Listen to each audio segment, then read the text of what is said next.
তাহলে খেয়াল করেন হত্যা জিনিস কত খারাপ। কাবিল যখন হত্যা করলো হাবিলকে হত্যা করা সারা কিন্তু অনেকগুলো বর্ণনা এসেছে। কোন কোন বর্ণনা এসেছে ইবলিস মালউন বলা হয়। এই মালউন সুন্দর করে এসে ডাক দিয়ে বলে, আরে কাবিল, তুমি ওই তোমার যে ভাইকে মারছো, ওই ভাইয়ের চেহারাটা তোমার যে তো কেউ যেন চিনতে না পারে, কি করো একটা পাথরের উপর রাখো, আর একটা পাথর দিয়া মুখের উপর আঘাত করো গো। আঘাত করলে মুখটা থেতলায় যাবে, মুখটা বিকৃতি আকার ধারণ করবে, কেউ তোমার দোষ ধরতে পারবে না। এখন বলুন তো দেখি, তখন তো পুরুষ মাত্র ছিল 3 জন। জোরে বলুন কয়জন? আদম, হাবিল আর কাবিল, এই 3টা ব্যক্তি ছিল। অথচ এই বুদ্ধি যখন পরামর্শ দিল, ব্যাখ্যাতে আসছে কাবিল ওরকম আচরণটাই করলো। করার পরে ইবলিস শয়তান দৌড়াইয়া সুন্দর করে হাওয়ার কাছে গিয়েছে। হাওয়াকে ডাক দিয়ে বলতেছে, হাওয়া রে, তুমি কি জানো তোমার সন্তানদের অবস্থা? হাওয়া ডাক দিয়ে বলে, না তো, আমার সন্তানদের অবস্থা দেখি নাই। এমন সময় ইবলিস শয়তান ডাক দিয়ে বলে, আরে হাওয়া, তোমার সন্তান কাবিল হাবিলকে হত্যা করে দিয়েছে, কিন্তু তার আগের বিধান হলো আল্লাহ আদমকে ওখান থেকে সরায় দিয়েছিল। কুদরত কার? জোরে বলেন, কুদরতি কার? সব কুদরতি জিনিসগুলো আমার আল্লাহ দেখাবে। তাফসীর আসছে আদম আলাইহিস সালামকে আমার আল্লাহ ডাক দিয়ে বলে, আরে আদম, তুমি কি এই পৃথিবীর জমিনে একটা ঘর আছে, যেই ঘরটা আমি আল্লাহ ইবাদতের জন্য তৈরি করেছি, আরে আদম তুমি কি চেনো ওই ঘরটা? তুমি কি দেখছো? আদম ডাক দিয়ে বলে, মালিক, ওই ঘরের নাম তো শুনিলেই দেখিও নাই গো। আরে মালিক, কোথায় গেলি পাইব? আমার আল্লাহ ডাক দিয়ে বলে, সেটা মক্কায়। জোরে বলুন আল্লাহু আকবার। মক্কায় তুমি চলে যাও। এরকম যখন চলে যাওয়া হলো, আদমকে পাঠিয়ে দিলেন, কিন্তু পাঠানোর আগে দিয়া আদম 2টা না 3টা জিনিসকে প্রশ্ন করেছিল। আকাশকে ডাক দিয়ে বলেছিল, আরে আকাশ, বলো তো দেখি, আমার যে 2টা কন্যা সন্তান আর 2টা পুত্র সন্তান, এই 4টা সন্তান সন্ততির হেফাজত করতে পারবা কিনা? এমন সময় আকাশ ডাক দিয়ে বলেছিল, আরে প্রভুর প্রেরিত বান্দা নবী, শুনে নাও গো, আমি আকাশ কারো জানের কোনো হেফাজতকারী আমি হতে পারি না। এমন সময় সুন্দর করে ডাক দিয়ে বলা হলো, পাহাড়ের কাছে গিয়া আদম নবী ডাক দিয়ে বলছিল, আরে আল্লাহর পাহাড়, বলো তো দেখি, আমার সন্তানদের রক্ষণাবেক্ষণের দায়িত্ব নিতে পারবে কিনা? পাহাড় মানুষের ভাষায় জবাব দিয়ে বলেছিল, আরে আল্লাহর নবী, আমি পাহাড় তোমার সন্তানের হেফাজত করতে পারি না। না না, এই দায়িত্ব আমি নিতে পারবো না। 3 নম্বর শর্ত হলো, সুন্দর করি জমিনকে ডাক দিয়ে বলা হয়, আরে জমিন, বলো তো দেখি, আমার সন্তানদের হেফাজত করার দায়িত্ব নিবা কিনা? এমন সময় পৃথিবীও নাকচ করে দিয়ে বলেছিল, না না, আমি এইটা পারবো না। আদম নবী দৌড়াইয়া কাবিলের কাছে গেছে, কারণ কাবিলের কাছে শয়তান সব সময় উৎপেতে থাকতো। এই কাবিলের কাছে গিয়ে বলতেছে, আরে সন্তান, ও আমার কলিজার টুকরো সন্তান কাবিল, তোমাকে বলছি, বলো তো দেখি, আমি নবী, আমি তোমার বাবা মক্কাতে যাইব আল্লাহর কাবা দর্শন করার জন্য, তুমি কি এই দায়িত্বটা নিতে পারবা? কাবিল ডাক দিয়ে বলেছিল, বাবা, কথা দিলাম রে, কথা দিলাম রে, দরদি বাবা, তুমি চলে যাও, নিঃসন্দেহ নিশ্চিন্তে তুমি যাইতে পারো। আমি তোমার যে সন্তান, আমি সহকারে যারাই আছে সমস্ত ব্যক্তিদেরকে রক্ষণাবেক্ষণের দায়িত্ব আমি নিলাম।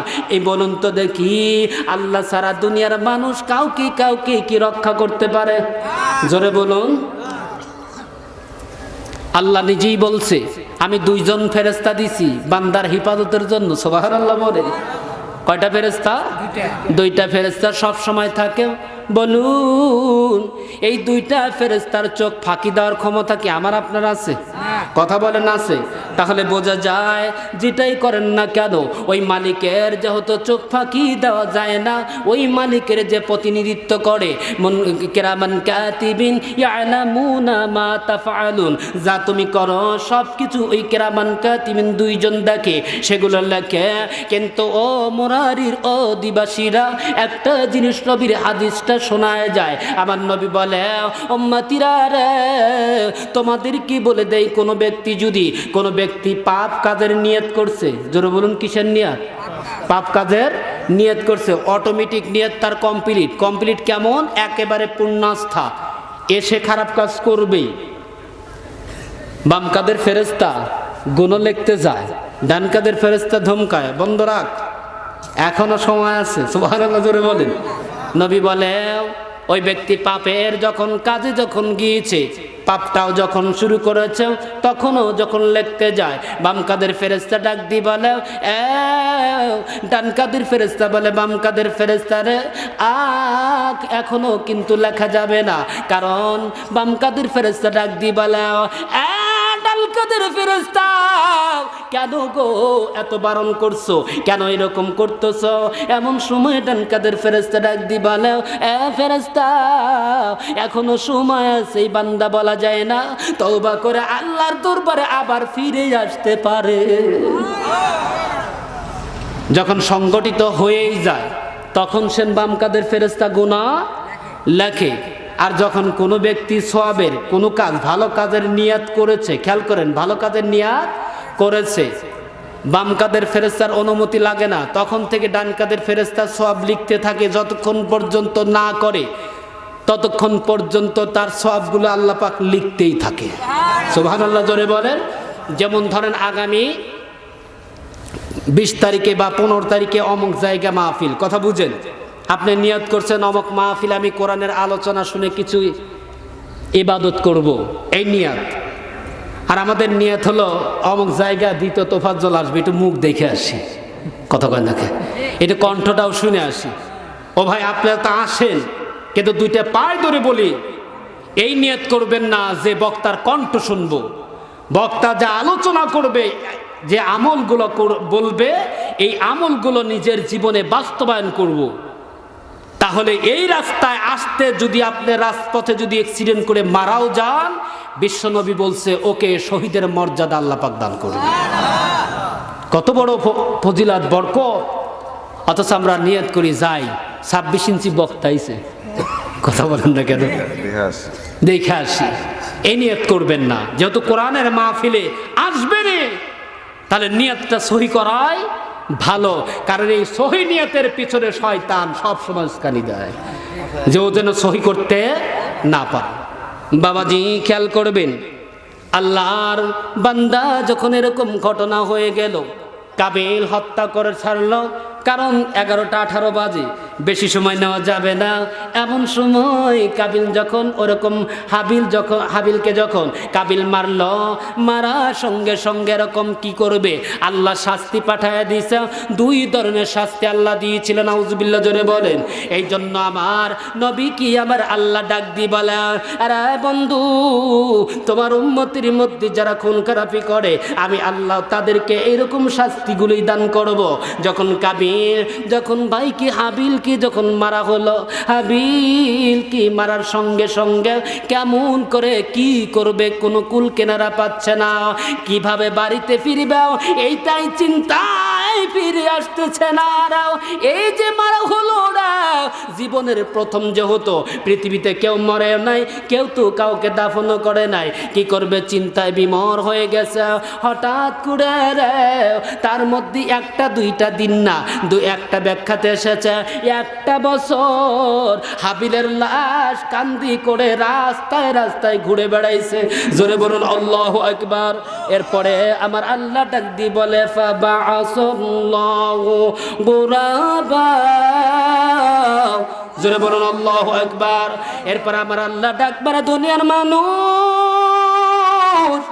একটা বছর যখন কাবিল এই কাজ করলো, যখন লাশটা পিঠের পার বেঁধে যখন রাস্তা দিয়ে রওনা দিয়েছে, হাদিস শরীফের ব্যাখ্যাতে আসছে গন্ধ বের হয়েছিল, দুর্গন্ধের কারণে আর কাবিল ঠিক থাকতে পারে না। কিন্তু কেমন করা যায়, কিভাবে কি করবে ওই বুদ্ধি ব্রেনে আসতেছে না। আল্লাহ ডাক দিয়ে বলে, আরে কাবিল আর দুনিয়ার মানুষেরা তোমরা শুনে রাখো, যারা দুনিয়াতে ইসলাম বিরোধী কাজ করবে, যারা আল্লাহর বিরোধী কাজ করবে, এরা সব সময় অধম হয়, নির্বোধ হয়। জোরে বলুন কথা ঠিক কি না? আমার ভাইরা রে, সুন্দর করে দেখা যায় কাবিলের কাছে সামনে দুইটা কাক আল্লাহ পাঠাইলেন। জোরে বলুন কয়টা কাক?